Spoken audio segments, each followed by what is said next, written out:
This week on the Retro Hunting Adventures, it's all about Nintendo's Wii U because I've got 6 new pickups to talk about. Everything from The Legend of Zelda to Shantae and more. So stay tuned. This is the Retro Hunting Adventures, and these are some words from my good friend, MegaManFan.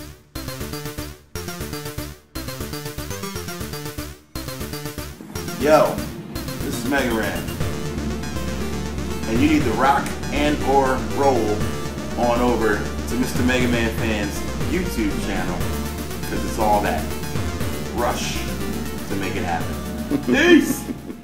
Believe it or not, this is the only Legend of Zelda game I didn't have for Wii U. I pre-ordered Breath of the Wild, I already had Twilight Princess, but this had eluded me for some time, so I don't even mind that it's the Nintendo Selects version.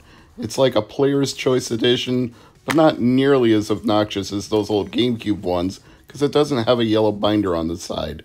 And it is complete with disc and manual, although manual is a loose term because it's actually telling you to look it up electronically, but the insert that goes where a manual would is there where it's supposed to be, and the disc is in immaculate shape. But let's make sure it works. Now for today's test, I decided it was easier to film the touchscreen than the actual television because we won't get the rolling lines from the refresh rate being different than the camera. It never seems to happen with the touchpad when I film it, so this is the way to go. Although I do need to clean it up a little bit, and then I need to center it up a little bit, but yeah, I feel like this is a tested and working game, so 1 for 6, we're in the mix. Next up is Mario Tennis Ultra Smash, and there's a funny story behind this one. It's actually my second attempt to buy the game at the same store. I had found a previous copy at Pop Culture Exchange, but Candy took a look at the disc before he sold it to me, and he's like, "Man, that's kind of scratched up, and you can't resurface Wii U discs. Do you really want this?" I'm like, "Nah, I'll wait till you get another copy." And it turned out they had it the same time they had Legend of Zelda Wind Waker, so I ended up getting both at once. So big up to Candy for letting me save it for another day until he got a better copy, because I have a feeling this one will work much, much better. I know for some people this is the low point of the Mario Tennis franchise. In fact, I think Scott the Woz did a video where he basically ripped this one to shreds, but if you're a completist and you're going for all of the different versions of Mario Tennis and or all the different Wii U games that are out there, then you're going to need to have this one in your collection. Incidentally, this set of 6 pushed me over 100 Wii U games total, so happy to have hit a milestone in my collection so far. But I'm not happy about having to sit through an update before I can play it, so let's do a little fast forwarding here. Yeah, at double speed, this download really flies by, although it's not the longest of the ones that I had to do for Wii U. You'll see that one at the end of this video. One of the things Ultra Smash doesn't get credit for is the fact that it lets you choose the controller that suits you best. Whether it's the Wii U Pro Controller, the Wiimote, or the touchpad, you can pick the playstyle that fits you best. And if you want to win at tennis, then play the way that you like it.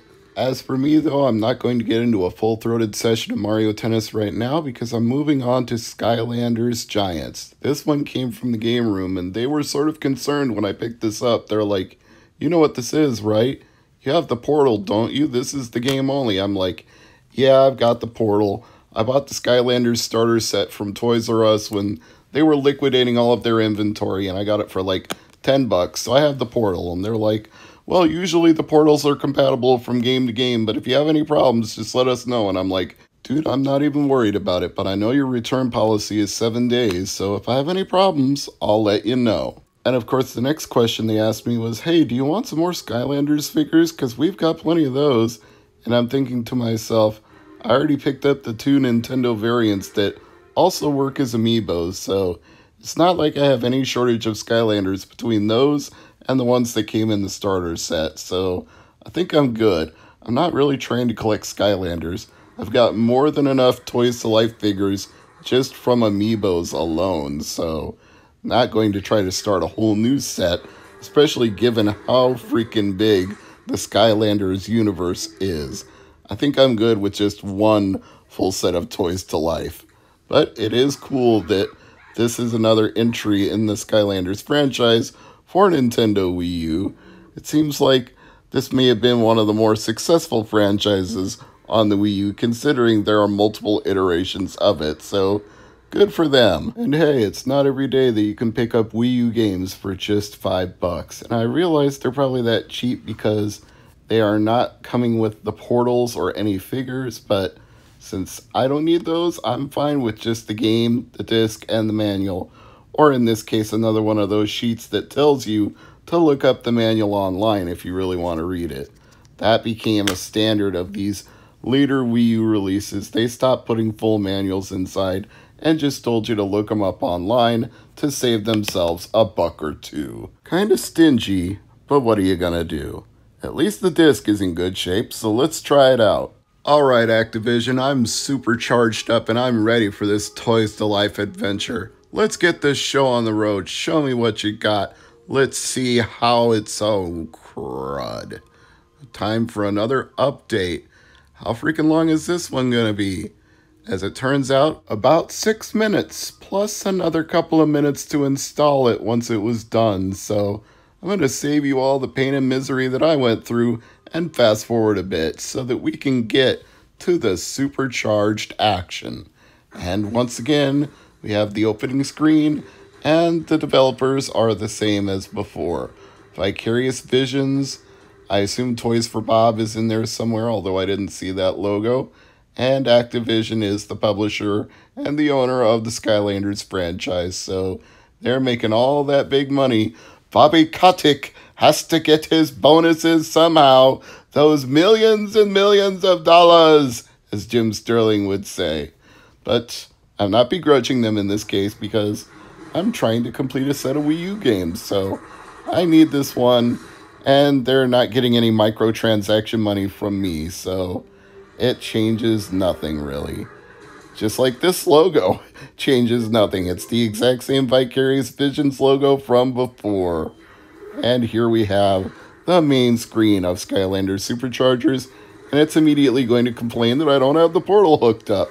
But I don't need it. I'm just testing this right now, so we'll do that later. I'm going in the order of the stores that I picked these up from. So the first two were from Pop Culture, and the next three were from Game Room, including Scribblenauts Unmasked, which confused me at first because I was sure that I already had a Scribblenauts game, but I checked and it was Scribblenauts Unlimited, whereas Unmasked seems to be a DC tie-in where you can use DC characters like Wonder Woman, Superman, Batman, etc. So, kind of interested in seeing how this one differs from the Scribblenauts that I already know. I was all prepared for a huge update here. I figured with Scribblenauts and DC working together, they would have made some quality of life improvements over the years to keep everything up to date. And no, apparently they got it right on the very first try because no updates were required. Please wait while the save data is formatted for use is the only thing I had to wait for before we get to the opening credits, copyright 2007-2013, and there's our Scribblenaut himself, and he's going to be joined by the DC Universe. How awesome for him, and how awesome for me as a gamer, because I love the DC Universe. We can see them all there: Flash, Batman, Wonder Woman, Green Lantern, Superman, Cyborg. What an awesome arsenal of characters to put in a game, Scribblenauts or otherwise, and as far as Wii U testing, we are now 5 for 5. That leads us to our main event, and this was the most expensive of the bunch from Ben's Game Zone, but at $35 I considered it a bargain because it goes for about that same price or more online, and it's brand new. Now, by brand new, it doesn't mean that the box is cosmetically perfect. It means that the contents inside are unused, and I expect boxes to have a little bit of wear and tear in most cases, especially if they're a few years old, so I can live with it being rough in the corners to some degree, especially since I'm going to get to be the one to break the seal and save Sequin Land. And there's no better time to do it than now, so let's get the contents out of the box. We start with the game itself. Shantae, Half Genie Hero from Way Forward Games. I already have Shantae and the Pirate's Curse, but not physically. I have a digital version of it on Wii U, and now I have a physical version of Half Genie Hero as well. And as you can see, it is indeed new and has all the folds on it, but it won't stay that way for long because I will definitely take those folds off and test this game.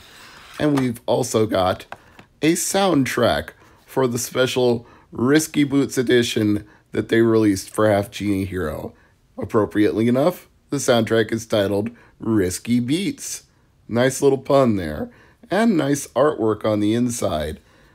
Very good attention to detail on WayForward's part in making this an item that fans of the Shantae series would appreciate.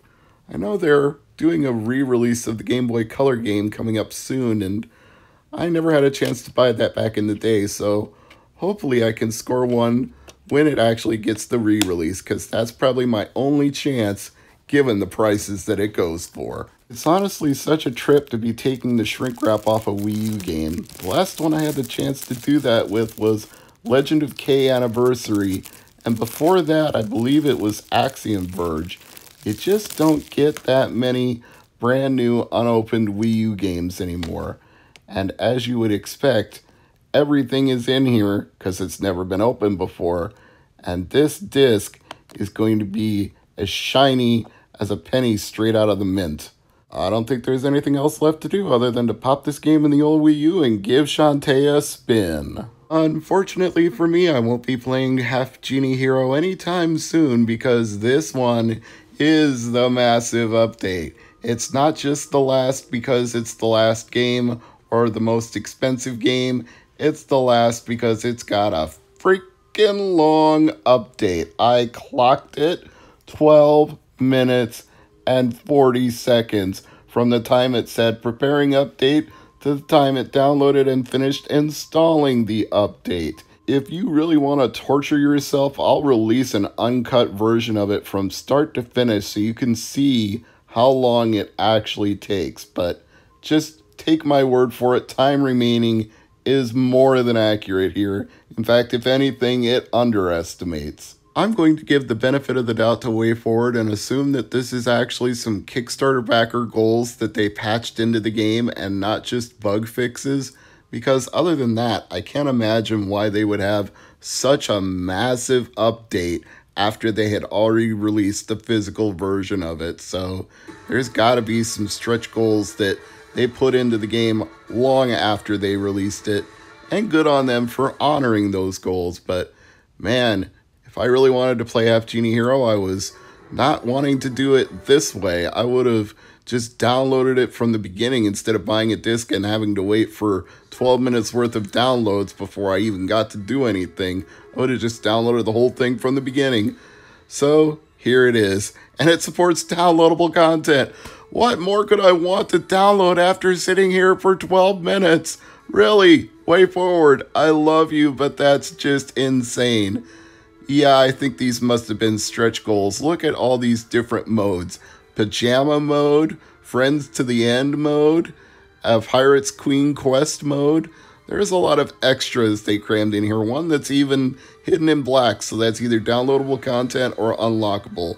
Anyway, it works, and that's my Wii U pickups for this edition of the Retro Hunting Adventures. As always, I want to thank any of you who subscribe to the channel, who support me on Patreon, or who just in general love video games as much as I do, and check out the content because of that. You are appreciated. I hope you're all doing well out there, and I hope to see you again in another 7 days for another Retro Hunting Adventure. It probably won't be Wii U themed, because I can't imagine finding 6 games in one shot again anytime soon. I'm Mr. MegaManFan. Thanks for watching.